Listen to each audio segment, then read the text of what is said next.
I've been in medical school for just a month and I'm already behind. But I do have a week off and I have a lot to catch up on. There's just so much content that I haven't covered yet. So I thought this is the perfect time to show all of you how I catch up on work, how I get back on top of it in real time. Let's get straight into it.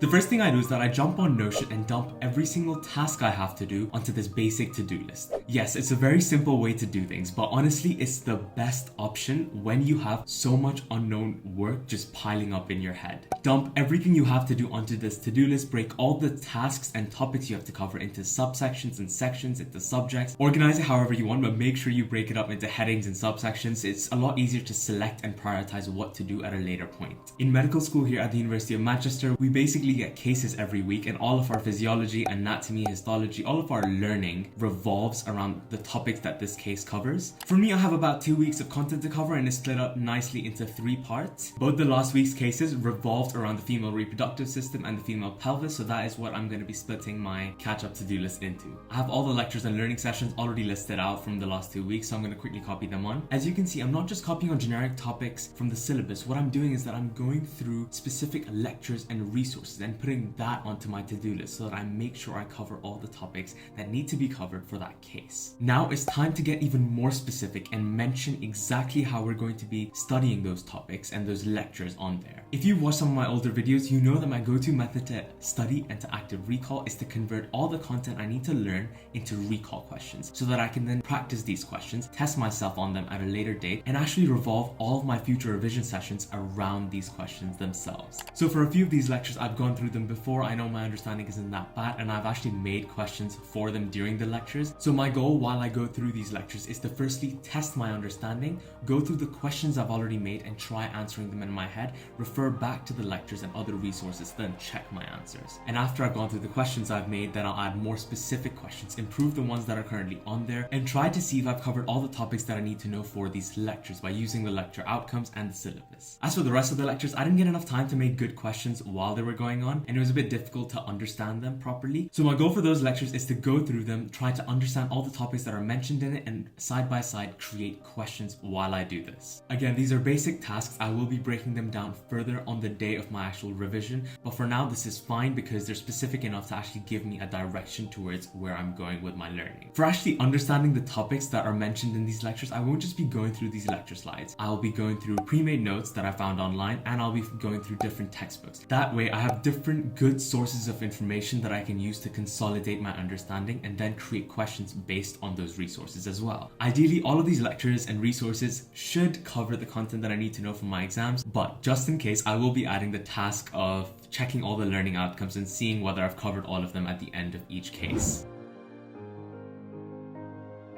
Now that you have basically everything on your to-do list, the second step is to be brutal and condense everything down to only the vital few things that you need to tackle in order to catch up successfully. The reason this step is so important is because having this huge list of things that you need to do to catch up on is kind of demotivating. Every time you look at it, you'll get overwhelmed and you won't know where to start. So being brutal and cutting everything out that isn't important, that is the key here, because that makes it easier for you to actually tackle these things that you have to do. Whenever I used to do to-do lists in school, I used to just pile up everything I have to do for every subject on there, especially when I was behind, and that never worked because I knew that some of the stuff on there was just not important. I had recommended reading on there, optional lectures, questions, so many different things that I had to do for a specific subject, and then I never get around to actually doing that stuff because it was so much. The thing is, I know that knowing what's important and knowing what's not important is harder than it seems because all of it seems important at the time. But what I try to do is that I imagine I only have a single day to catch up, and then I can never catch up again. It's all done. What would I do? What would I cut out? What would I keep on that list? In this case, you can see that I haven't actually added on any optional things, any recommended reading things. I probably should do them at a later point, but this list only contains the bare minimum that I need to catch up to get a basic idea of the concepts, a good grasp of the general topics. If I'm being honest right now, I realize that this isn't really the best way to go about this to-do list because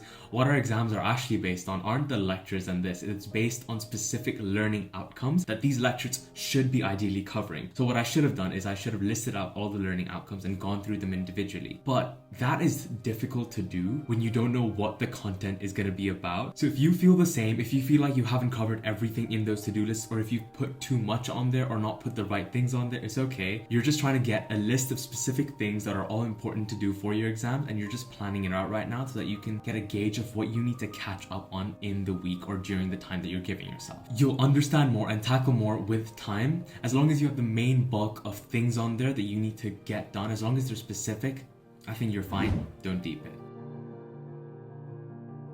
Now we need to prioritize. And I swear, prioritizing the tasks is something that I always just skip, because after I have this nice to-do list that's specific and it's there, I just want to get on top of it and start doing it one by one. But that's not really the smartest way to go about it, because imagine you only get through half of this to-do list. You might not cover all the high priority tasks that need to be done, and you might end up doing more low priority things. So it doesn't really make sense. It's important to prioritize, and it's illogical if you don't do so. So please do prioritize in some small way or the other. So for me, I don't want to overcomplicate things, and I want to use a simple star-based method to prioritize things. This is literally just adding 2 stars next to the highly important stuff, 1 star next to the important stuff, and no stars next to the less important stuff. Prioritize however you want to. Try the Eisenhower method out. I did it as well when I used to have a big variety of tasks. But for this, I just find it a lot more simpler to just prioritize based on the 2 star, 1 star, no star method. It's just a lot simpler in my head, and it's easy to wrap my head around. If you're in school, uni, or college and you have a lot of deadlines, assignments, and upcoming tests in the next 1 to 4 days, then always put 2 stars next to those tasks, because those tasks are always going to be high priority. For me, none of this stuff really has any deadlines. All of it is self-motivated, as most things are in medical school. But if I don't actually cover the stuff that I have to do for the last 2 weeks, they're just gonna pile up behind the upcoming stuff, and I'm never gonna be able to actually get through this past week stuff until the exam. I'm putting 2 stars next to all of the things that I haven't covered properly so far, or that I don't have a good understanding of. I'm putting 1 star next to the things that I have covered. I have made some questions on, but I do have to practice